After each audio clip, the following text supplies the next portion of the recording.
Hello everyone, myself Mr. Dheeraj Mahesh Parwani, Assistant Teacher of SST College of Arts and Commerce, welcomes you all to SST College Digital Classroom. In this classroom, you will learn all the online lectures of your standard 11th as well as 12th. इस दौरान digital classroom में आप सारे subjects के lectures और उसके साथ साथ उनके डाउट सॉल्विंग और उनके वीडियोस आप यहाँ पे देख सकते हैं। जैसे लास्ट वीडियोस में आपने देखा था, तो आपको हमारे टीचर ने सारे सब्जेक्ट्स के बारे में एक ब्रीफ इंट्रोडक्शन दिया था, जिसमें आपको इंडेक्स और बाकी बहुत सारी डिटेल्स बताई गई थी। वो एक ब्रीफ इंट्रोडक्शन था। आज मैं उन्हीं सब्जेक्ट्स में से एक subject that is mathematics and statics, उसमें आपको ले चलता हूं। तो मैथमेटिक्स एंड स्टैटिक्स का हम आपसे ले रहे हैं introduction. Mathematics and statics, this is not a new subject to you. आपने स्टैंडर्ड 7th से ये सब्जेक्ट को पढ़ना स्टार्ट किया इंडिविजुअली। इससे पहले आप साइंस और मैथ्स पढ़ते ही थे, पर 7th से आपने बहुत ज्यादा इसके बेसिक्स पढ़े हैं। तो आज इन्हीं को हम आगे लेके चलते हैं। तो बेसिकली जो आपका 11th स्टैंडर्ड का मैथ्स और स्टैट्स है, तो ये दो पार्ट में डिवाइडेड है। The part 1 is basically paper 1 named as paper 1 and part 2 उसका नाम है पेपर 2। तो इस तरीके से आपके जो मैथमेटिक्स एंड स्टैटिस्टिक्स है वो दो पार्ट में डिवाइडेड है। अगेन पेपर 1 जिसका टेक्स्ट बुक एकदम अलग है, पेपर 2 जिसका टेक्स्ट बुक अलग है। अभी पेपर 1 और पेपर 2 डिटेल में क्या है वो पढ़ते हैं, बट उससे पहले एक ब्रीफ इंट्रोडक्शन देता हूं कि इसमें है क्या एक्चुअली। तो पेपर 1 में आपके जितने भी ज्योमेट्रिक पार्ट्स हैं, ज्योमेट्रिक फिगर्स के रिलेटेड है। अभी जैसे ज्योमेट्रिक फिगर आपने अपने 10th स्टैंडर्ड में पढ़ा था, सर्कल या स्ट्रेट लाइन, वो सब। तो वो ज्योमेट्रिक फिगर्स जो आप एक्चुअल में बनाते हैं, रेक्टेंगल और उसके साथ साथ बहुत अलग अलग ज्योमेट्रिक फिगर्स, ट्राइंगल, तो उनके ऊपर के जितने भी पार्ट्स है, ट्रिग्नोमेट्री, वो यहाँ पे आपको कवर किए जाएंगे पेपर 1 में। पेपर 2 आता है पूरी तरह से आपका अलजेब्रिक कैलकुलस। अलजेब्रिक कैलकुलस का मतलब ये होता है कि बेसिकली जो आपके अलजेब्रा के साथ जुड़े हुए जैसे सेट्स, रिलेशंस, प्रोबेबिलिटी, ये सब आपके पेपर 2 में आ जाएंगे। ओके, इस तरीके से बाइफर्केशन पेपर 1 और पेपर 2। अभी आते हैं हम आगे इंडेक्स कंटेंट्स पे, क्या है कि इनके इंडेक्स में क्या क्या चैप्टर्स हैं। तो basically we are starting with mathematics and statics paper 1। This is the basic index. यहाँ पे अगर आप चैप्टर देखेंगे number 1 that is angle and this measurement. तो ये जो चैप्टर है इसके अंदर आप बेसिकली एंगल और उसके मेजरमेंट्स के बारे में सीखते हैं। इसमें आप एक नया चीज सीखेंगे जो एंगल के साथ जुड़ा हुआ है, दैट इज रेडियन। आज तक आप एंगल को हमेशा डिग्री में मापते थे, you use to measure angle always in the terms of degree, but right now आप एंगल को रेडियन एक नाम की चीज में यूज करेंगे। आप शॉक हो रहे हैं ये सुन के? डोंट वरी, ये चीज आप लोगों ने 10th स्टैंडर्ड में यूज की है, बट आप लोगों को मालूम नहीं था आपने वो यूज किया है। इस बार आप वो सीखोगे। साथ ही आपने जो ट्रिग्नोमेट्री 9th और 10th में पढ़ा था, उसी को ही एक ब्रीफ रिवीजन ट्रिग्नोमेट्री नंबर 1 वाले चैप्टर में होगा। ट्रिग्नोमेट्री 2, इसमें क्या होगा कि जो आप लोगों ने आपके 9th और 10th में बेसिक पढ़ा उससे एडवांस वर्जन। तो 1 में आप रिवाइज करोगे और 2 में आप advance version for 11th and 12th पढ़ोगे। उसके बाद आप नेक्स्ट चैप्टर पढ़ोगे determinants and matrices. Again determinants from standard 10th, जहां पे आपने 2x2 डिटरमिनेंट सॉल्व किया था, इस बार आप 3x3 डिटरमिनेंट सॉल्व करेंगे जिसका साइज होगा 3x3। ओके, और उसी के साथ डिटरमिनेंट्स के ऊपर की बेसिक चीज होती है matrices, which is completely dependent upon determinants. उसके बाद आप पढ़ोगे स्ट्रेट लाइन। अगेन ये आपका जो 10th स्टैंडर्ड में स्ट्रेट लाइन था उसका ही कंटिन्यूएशन है। सर्कल एंड कोनिक सेक्शन, ये दोनों एक ही मेन पार्ट है। सर्कल आप लोगों के 10th स्टैंडर्ड में जो आपने सिर्फ कंस्ट्रक्शन पढ़ा था, यहाँ पे उसके कैलकुलेशंस और उसके ऊपर बेसिक उसके एप्लीकेशंस आप पढ़ोगे। सिमिलरली कोनिक सेक्शन, ये एकदम इंपॉर्टेंट कंसेप्ट है। आज के डेट में आप जो भी चीज करते हो, आप लोग सब लोग कोनिक्स में करते हो। एग्जाम्पल, बैट्समैन, आपका सबसे फेवरेट बैट्समैन जो होगा, आईपीएल चालू है तो आपका जो सबसे फेवरेट बैट्समैन होगा, जैसे वो शॉट मारता है तो आप बोलते हैं कि जब भी वो 6 मारेगा तो वो जो पाथ फॉलो होता है 6 का, that is a elliptical path. तो ये जो एलिप्स है ये आप सीखोगे यहाँ पे। उसमें एलिप्स क्या होता है, उसके बाद पैराबोला क्या होता है, उसके बाद आप अलग अलग और चीजें इसमें सीखोगे। फिर उसके बाद मेजर्स ऑफ डिस्पर्शन, ये भी आप सीख चुके हो, मीन मोड एंड वो सब, इसका यहाँ पे कंटिन्यूशन है। प्रोबेबिलिटी अगेन आपने 10th में बेसिक प्रोबेबिलिटी सीखा था, यहाँ पे उसका हम आगे कंटिन्यूशन लेके चलेंगे। तो दीज आर कंप्लीटली मैथ्स 1 के पार्ट्स। उसके बाद हम आते हैं मैथ्स पेपर 2 पे। सो मैथ्स पेपर 2 में अगर आप देखोगे तो ये आपके सब्जेक्ट कंटेंट्स है, जहां पे कॉम्प्लेक्स नंबर, उसके साथ साथ सीक्वेंस एंड सीरीज, ये एकदम न्यू चीजें हैं, आपने इससे पहले नहीं सुना होगा, हम इसको डिटेल में देखेंगे। परमुटेशन एंड कॉम्बिनेशन, ये प्रोबेबिलिटी का एक भाग है बट बहुत इंपॉर्टेंट है।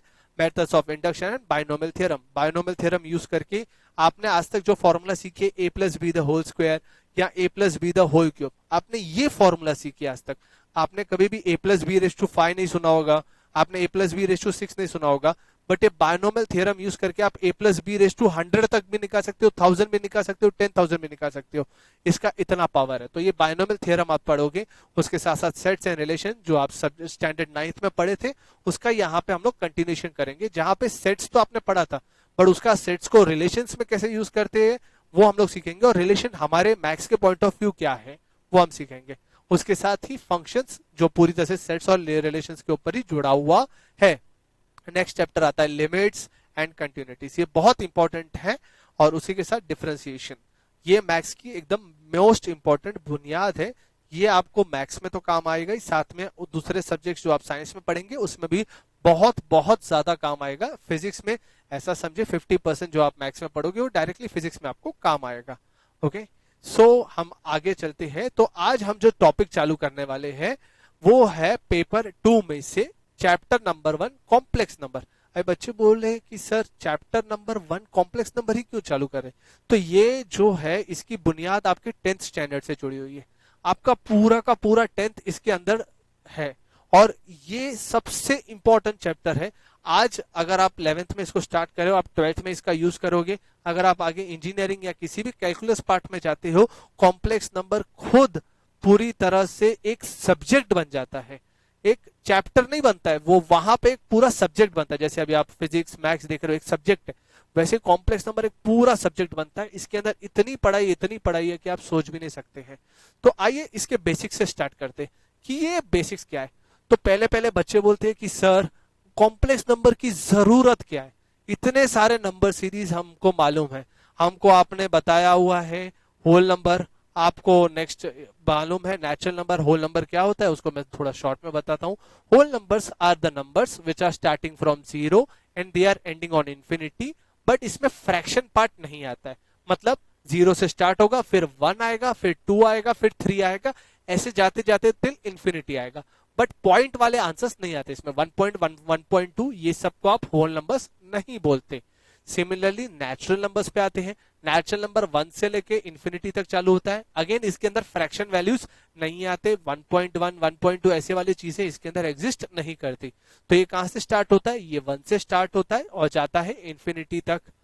तो मतलब होल नंबर और नेचुरल नंबर में सिर्फ डिफरेंस होता है 0 का, कि होल नंबर में एक नंबर एक्स्ट्रा 0 आ जाता है, नहीं तो वो बाकी पूरा का पूरा सेम एज नेचुरल नंबर होता है। उसके बाद हमने पढ़ा है इंटीजर। इंटीजर जाता है माइनस इंफिनिटी से लेके प्लस इंफिनिटी, इसके अंदर सारे नेगेटिव सारे पॉजिटिव नंबर आते हैं, बट अगेन इसके अंदर फ्रैक्शन यानी पॉइंट वाले नंबर्स नहीं आते। जैसे आप एग्जांपल ले सकते हो -3 -2 -1 0 1 2 3, ये सारे नंबर्स आएंगे, बट 1.1 -2.1 ये नंबर्स एग्जिस्ट नहीं करते। तो ये सब नंबर्स किस में एग्जिस्ट करते? ये सब एग्जिस्ट करते हैं रियल नंबर्स में। तो रियल नंबर ऐसी डिक्शनरी है आप लोगों की जिसके अंदर सारे नंबर्स आते हैं 10th स्टैंडर्ड तक, जो मैं बोल रहा था उसके हिसाब से। 11th में एक ऐसा नंबर आया है जो इनसे सबसे अलग है। मतलब आपने रियल नंबर तो देख लिया, बट इससे भी अलग नंबर आज देखेंगे हम लोग, वो है कॉम्प्लेक्स नंबर। सर ऐसा क्यों, ऐसा क्या अलग है? तो आइए देखते ऐसा क्या अलग है। तो इसके लिए आपको थोड़ा सा आगे चलना, पीछे चलना पड़ेगा। आगे तो हम बढ़ रहे हैं, हमारा जो पीछे का है वो है आपका 10th स्टैंडर्ड। तो 10th स्टैंडर्ड में इसकी शुरुआत हुई। आप लोग शॉक हो जाते हो, 10th स्टैंडर्ड में सर कैसे शुरुआत, हमने तो कॉम्प्लेक्स नंबर सुना भी नहीं था। मैं वही बोला, आप 11th में जब आप आए हो तो आप लोग 10th में बहुत सारी चीजें 11th के पढ़ के आए हो, बट आपको नाम नहीं लिया गया, काम किया गया खाली।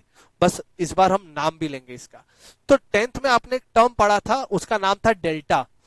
डेल्टा याद आ रहा होगा सबको थोड़ा थोड़ा। डेल्टा। तो ये डेल्टा था क्या? तो ये डेल्टा अगर आपको याद होगा तो ये डेल्टा आप लोगों ने इसके साथ कुछ 3 कंडीशन पढ़ी थी कि डेल्टा अगर ग्रेटर देन 0 होता है तो roots are real and unequal, ये पढ़ा था आपने। उसके बाद डेल्टा अगर इक्वल टू 0 होता तो आप बोलते थे roots are real and equal. उसके बाद डेल्टा लेस देन 0, ये सबसे फेवरेट कंडीशन, हर बच्चे को पसंद आता है ये कंडीशन। क्यों? बिकॉज डेल्टा लेस देन 0 तो आप बोलते थे रूट्स डज नॉट एग्जिस्ट। कोई जगह पे यहाँ पे बोलते थे रूट्स आर नॉट रियल, ये सबसे फेवरेट होता था। क्यों? इसके बाद सम ही खत्म हो जाता था 10th तक, बोलते थे इसके बाद होता ही नहीं है सम, आप बहुत खुश होते थे, आगे फॉर्मूले नहीं लगानी पड़ती थी। तो अभी यहाँ पे अगर हम लोग बोलते हैं डेल्टा लेस देन 0 मतलब रूट्स डज नॉट एग्जिस्ट, या अगर हम लोग बोले roots are not real, not real मतलब वो सच नहीं है, तो क्या है देखते हैं और क्यों है वो भी देखते हैं। तो डेल्टा लेस देन 0, कोई भी चीज अगर लेस देन 0 की बात करते हो तो लेस देन 0 हमेशा नंबर्स होते हैं नेगेटिव। तो लेस देन 0 का मतलब delta is basically negative. Delta negative है मतलब डेल्टा -1, -2, -3, -4 ऐसे नंबर्स हो सकते हैं। ओके, तो अभी इसी चीज को डेल्टा लेस देन 0, इसको मैं थोड़ा सा एडवांस आपके लिए लेके चलता हूं। ओके, सो बेसिकली अभी जब हम आगे चलेंगे तो डेल्टा लेस देन 0 यानी डेल्टा इज नेगेटिव। तो पहले इसके लिए हम लोग समझते कि डेल्टा क्या है। तो आइए डेल्टा के लिए हम लोग देखते हैं कि उसकी इतिहास क्या है, what is the history of delta. तो डेल्टा के लिए क्वाड्रेटिक फॉर्मूला आपने देखी थी, ये क्वाड्रेटिक इक्वेशंस की फॉर्मूला थी जहां पे आप रूट्स निकालते थे, रूट्स को हम लोग डिनोट करते थे विथ एक्स। तो एक्स का फॉर्मूला था -b प्लस और minus under root of b² - 4ac upon 2a। तो इसके अंदर ये जो बॉक्स बनाया है मैंने, ये होता था आपका डेल्टा। तो मतलब अगर आप डेल्टा को ऑब्जर्व करो तो डेल्टा इज b² - 4ac, और अगर आप डेल्टा की पोजीशन देखोगे तो डेल्टा हमेशा स्क्वायर रूट के नीचे होता था। It is always inside the square root, हमेशा स्क्वायर रूट के अंदर होता है। तो अगर मैं डेल्टा का एक एग्जांपल हूं तो हमने पढ़ा है डेल्टा इज लेस देन 0 मतलब delta negative. For example I can take the value of delta as -4। मैं एक एग्जांपल के लिए -4 ले रहा हूं, आप कुछ और भी ले सकते हो। तो डेल्टा का वैल्यू -4 लेता हूं मैं, तो -4 तो आप देख सकते हो तो डेल्टा हमेशा स्क्वायर रूट के अंदर है। तो डेल्टा स्क्वायर रूट के अंदर है तो मतलब स्क्वायर रूट ऑफ -4 लिख सकते हैं हम लोग। अभी स्क्वायर रूट ऑफ -4 देख के आपके दिमाग में बत्ती जलनी चाहिए कि सर नेगेटिव नंबर का तो स्क्वायर रूट नहीं होता है। आपको आपके 6th स्टैंडर्ड में टीचर ने पढ़ाया होगा कि नेगेटिव नंबर का स्क्वायर रूट कभी भी एग्जिस्ट नहीं करता। इसका रीजन क्यों, ये आइए जानते हैं। तो बेसिकली डेल्टा लेस देन 0 तो हमने देखा था नेगेटिव हो गया, वहां पे नेगेटिव होने की वजह से वो स्क्वायर रूट में होने की वजह से उसका स्क्वायर रूट पॉसिबल नहीं होता है। अब स्क्वायर रूट पॉसिबल नहीं होता है, क्यों नहीं होता है आइए चेक करते हैं। तो why square root of negative number does not exist. तो सबसे बड़ा क्वेश्चन आता है वाई, क्यों। तो इसके एग्जाम्पल के लिए आप अपने आप को समझिए, ये आप हो, ठीक है, आप अपने घर में बैठे हो, आपके घर में सबके घर में टाइल्स होती है, आप समझिए हॉल में बैठे हो, आपके घर में सबके घर में टाइल्स होती है, वो टाइल्स से है और सामने एक मोबाइल पड़ा है टेबल पे। आप एक रास्ते से जाओगे वो मोबाइल लेने के लिए, रास्ता इन द सेंस मतलब एक पाथ फॉलो करोगे वो मोबाइल लेने के लिए, तो वो पाथ फॉलो करके आप अपना मोबाइल को ले लोगे, वही सेम पाथ से आप वापस आओगे, राइट और रॉन्ग, सेम पाथ से आप वापस आओगे। सिमिलरली अगर मैं बोलूं यहां पे वही एग्जांपल को लेता हूं कि आप यहां से गए, यहां से वापस है, समझिए कुछ कारणवश वो पूरा का पूरा रास्ता ही ब्रेक हो जाता है, तो आप यहां से वहां पहुंच ही नहीं पाओगे, मतलब आप जहां पे बैठे हो वहां से आप टेबल से आपका मोबाइल उठा ही नहीं पाओगे। तो अगर आप वहां पर जाने का पॉसिबल नहीं है तो वहां से वापस आना तो बिल्कुल भी पॉसिबल नहीं है। तो यही चीज आपके मैथ्स में भी होती है।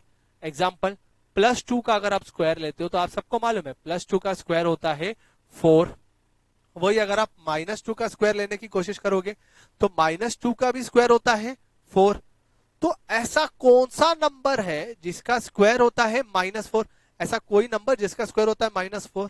स्क्वायर रूट तो वापस आने का रास्ता है, पहला अगर स्क्वायर लिया जाएगा फिर ही उसी नंबर का स्क्वायर रूट लिया जाएगा। तो जैसे हमने अभी देखा कि +2 का स्क्वायर भी होता है 4, -2 का भी स्क्वायर होता है 4, ऐसा कोई भी नंबर नहीं है जिसका स्क्वायर -4 है, तो उसका स्क्वायर रूट होना पॉसिबल ही नहीं है। तो मतलब बेसिकली किसी भी नंबर का स्क्वायर -4 नहीं होता। यही चीजों के ऊपर मैं आपको एक बेसिक की तरफ लेके चलता हूं। ये बेसिक आप लोगों ने 10th में बहुत बार यूज किया होगा। बहुत बार आपने ये सुना होगा कि स्क्वायर रूट ऑफ 4 लेते समय आपको सामने प्लस और -2 लिखना जरूरी होता है, बट वही क्यूब रूट ऑफ 8 लेते समय आप प्लस और -2 नहीं लिखते। इसका क्या रीजन है, तो ये नेक्स्ट में देखते हैं। बट इससे पहले एक बार याद करके चलिए कि +2 का स्क्वायर होता है 4, -2 का स्क्वायर होता है 4। तो जब भी अगर हम लोग देखेंगे कि बेसिक्स क्या है हमारे, तो बैक्स टू बेसिक्स। तो बेसिक्स में अगर हम देखेंगे तो स्क्वायर रूट ऑफ 4, तो स्क्वायर रूट ऑफ 4 मतलब वापस जा रहे हैं हम लोग 4 से। तो 4 से वापस जाने के लिए मेरे पास दो रास्ते। इट इज पॉसिबल कि मैं +2 पे भी जा सकता हूं, और इट इज पॉसिबल कि मैं -2 पे भी जा सकता हूं, क्योंकि +2 से भी मैं 4 पे आया था स्क्वायर लेके, -2 से भी मैं 4 पे आया था स्क्वायर लेके। तो वापस जाने के लिए दोनों रास्ते पॉसिबल है। इट इज आइदर +2 और -2। तो इसको हम लोग रिप्रेजेंट कर सकते हैं इन the terms of plus and -2। इसके लिए जब भी हम लोग स्क्वायर रूट लेते थे, हम लोग प्लस और -2 लिखते हैं। स्क्वायर रूट ऑफ 4 लोगे तो प्लस और -2 लिखेंगे। स्क्वायर रूट ऑफ 9 लोगे तो प्लस और -3 लिखा जाएगा।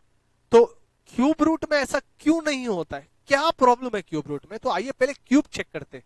तो +2 का क्यूब, तो +2 का क्यूब अगर आप निकालोगे तो इट इज 2 इंटू 2 इंटू 2, 3 बार।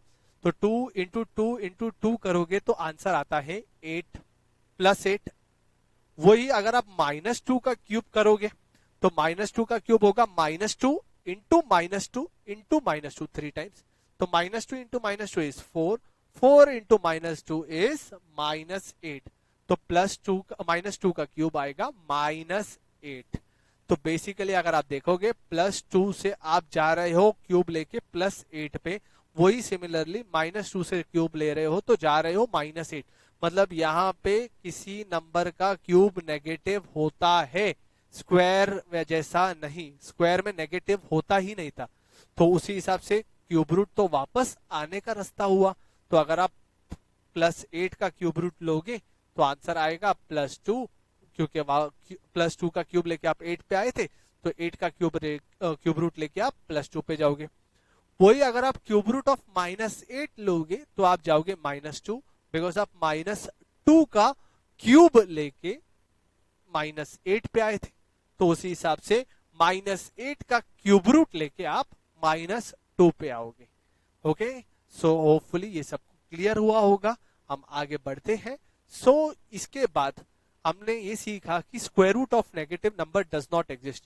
ये आपने 10वीं तक सीखा था। अभी हम ठहरे साइंस स्टूडेंट्स, हमको चाहिए कुछ नहीं तो कुछ इन्वेंशन करना। तो हमने इन्वेंट किया कि स्क्वायर रूट नेगेटिव नंबर का नहीं होता था। तो आइए हम चेक करते हैं कि अभी हम कैसे निकालें, तो इसका सॉल्यूशन क्या है। तो नेगेटिव नंबर हम लोग एग्जांपल लेते हैं -4। तो उसके अंदर सबसे बड़ा प्रॉब्लम मेरे लिए स्क्वायर रूट निकालने के लिए माइनस है, 4 नहीं। 4 का तो मुझे मालूम है आंसर 2 स्क्वायर रूट होता है। ये माइनस अगर हट गया ना तो मेरा प्रॉब्लम सॉल्व होगा।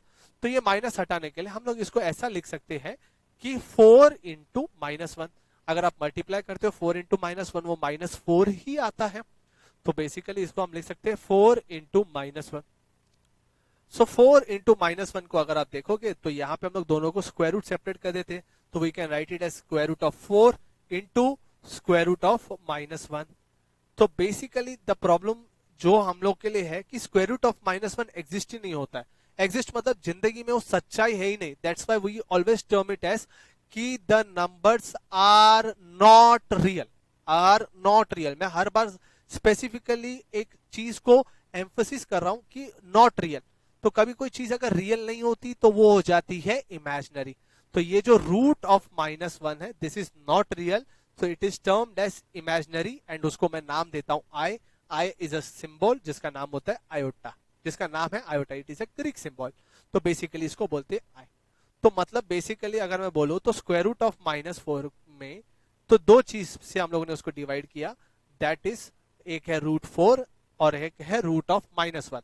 तो स्क्वायर रूट ऑफ 4 हमको मालूम पड़ चुका है, सबको मालूम है स्क्वायर रूट ऑफ 4 होता है 2, और स्क्वायर रूट ऑफ -1 को मैंने लिखा है रिप्रेजेंटेशन के लिए I।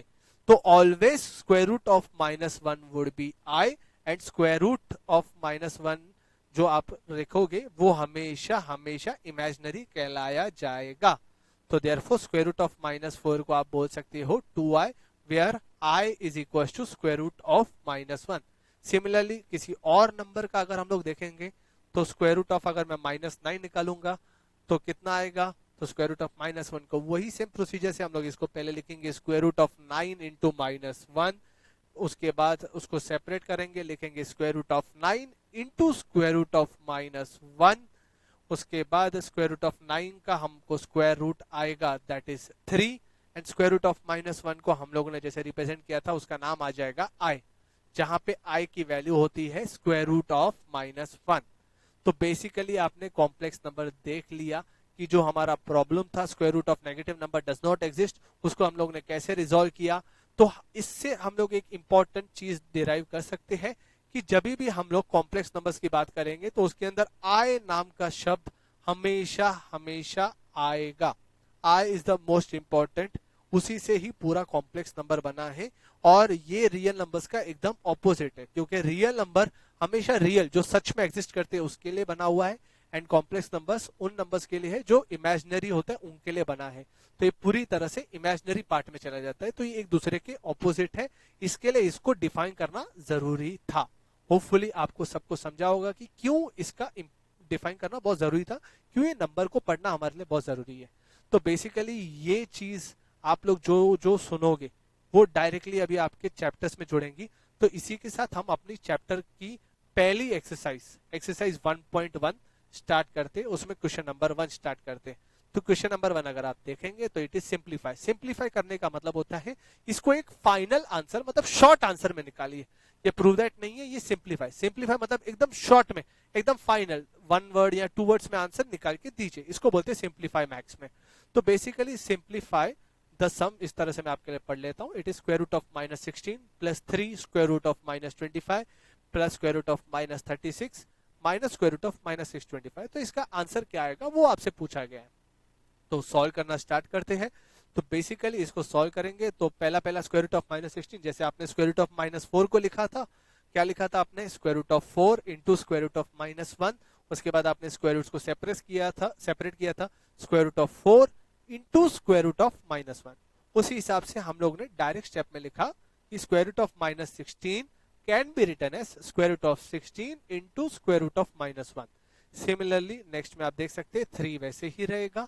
स्क्वायर रूट ऑफ -25 को हम लोगों ने स्प्लिट अप किया, square root of 25 into square root of -1। Similarly square root of -36 has been splitted into square root of 36 into square root of -1 minus square root of 625 को हम लोग ने split up किया, minus of root of 625 into square root of -1।